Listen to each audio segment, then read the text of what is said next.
ans qui habitent à Pont-Éan, on ne s'est jamais posé la question de reproposer de nouveaux locaux plus grands parce qu'il se passe plein d'activités de loisirs. On a discuté avec les bénévoles là. Il se passe plein de choses autour de la lecture, mais aussi plein d'ateliers créatifs. Ils accueillent les bébés signes, ils peuvent accueillir des petits spectacles. Il y a près de 1200 habitants qui vont arriver à la Macette d'ici 2030. Là, franchement, on se pose la question, mais pourquoi, en même temps qu'une médiathèque à Guichen, on ne s'est pas posé la question de que faire à Pont-Éan? Alors Audrey, ce bâtiment-là, tu nous dis il y a certains matériaux dedans qui nous poseraient des difficultés. Bon, alors en soi, il ne pose pas de difficulté parce que c'est amianté, mais c'est simplement que c'est des panneaux qui sont abîmés et là, pour les remplacer, comme c'est amianté, c'est tout un processus spécifique, extrêmement coûteux. L'emplacement ici est vraiment idéal. Vous avez des cheminements piétons partout, près des écoles et tout, c'est vraiment super. Oui. Vous voyez là, il y a un endroit là-bas. C'est à se demander comment que ça n'a pas été fait plus tôt. En fait, c'est vrai que là, quand on est sur le terrain, moi qui habite Guichen, je me rends compte vraiment du fait que je comprends la colère des Pont-Éanais. Voilà. Toi, tu es de Pont-Éan. Ah bah oui. Souvent, votre colère, elle m'interpelle parce que je fréquente pas vos espaces. Mais maintenant que je le vois, je me dis, elle est légitime votre colère. Ouais, parce qu'il y a des quoi être en espaces colère. super sympas. Quand tu vois ce qui se fait à Guichen, il y a de quoi être fâché. Il y a de quoi être fâché Et parce là, que les impôts, on les paye vous comme... les payez pareil. Voilà. Ouais. Bon.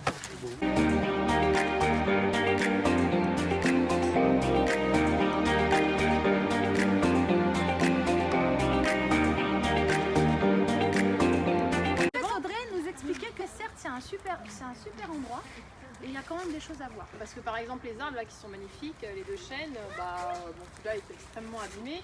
Alors, y a pas, je parle pas de l'abattre, mais par contre vous avez quand même des branches qui sont mortes, c'est visible, et qui potentiellement peuvent tomber. Donc à proximité des écoles, sur le terrain de l'école, bon là elles tombent dans un coin qui est... Mais bon, il y a de l'entretien à faire au niveau de certaines branches parce que l'arbre il va avoir tendance à s'élaguer naturellement, c'est-à-dire les branches vont casser. Vous voyez, donc les branches qui sont pas petites, ça peut potentiellement poser problème.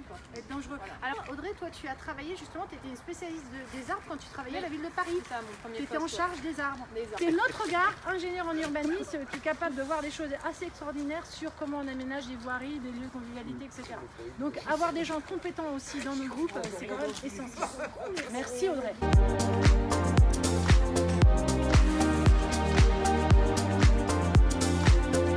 Il y a un vrai potentiel pour résoudre les problèmes de parking à Pont-Éan.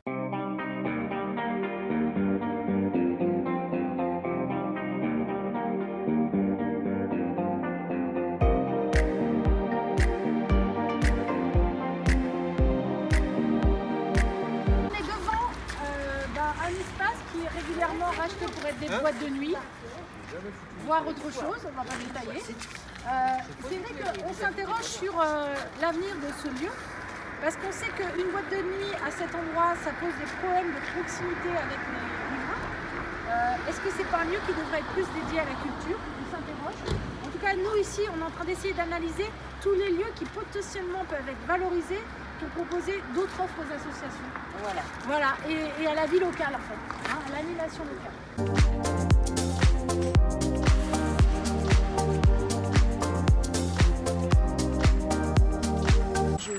Ce qui a été fait là pour moi, c'est juste ce que j'attends d'une commune. Il faudra qu'on appuie ce genre d'initiative parce qu'en fait c'est mettre la culture au cœur de la ville et pour tous. C'est juste essentiel. Des lieux d'exposition en espace public, tout le monde en profite. Voilà.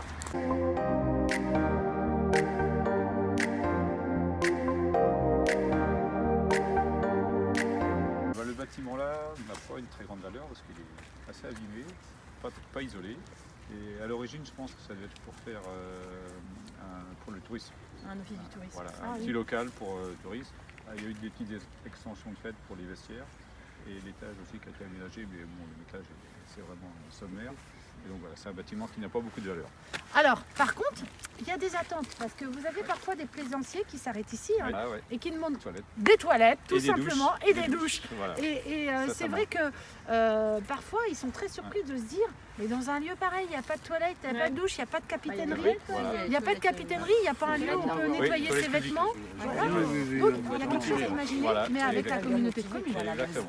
Donc là, comme dirait Audrey, il y a aussi du boulot. Oui, Daniel est très important aussi parce que la région là a remarqué ce site comme étant un lieu particulièrement intéressant pour du tourisme fluvial et nous accompagne dans le financement de futures structures. Donc ça, potentiellement, demain avec la région, c'est aussi un projet qu'on peut mener avec eux. Ils nous accompagnent sur la structure du camping. Ils sont prêts à nous accompagner sur la structure et aménagement des locaux pour le kayak club là-bas. Donc c'est des sujets qui sont décidés au sein de la communauté de communes. Ça n'a pas encore été totalement voté et validé. Il y a eu des discussions, mais il y a un vrai projet avec la région. Voilà.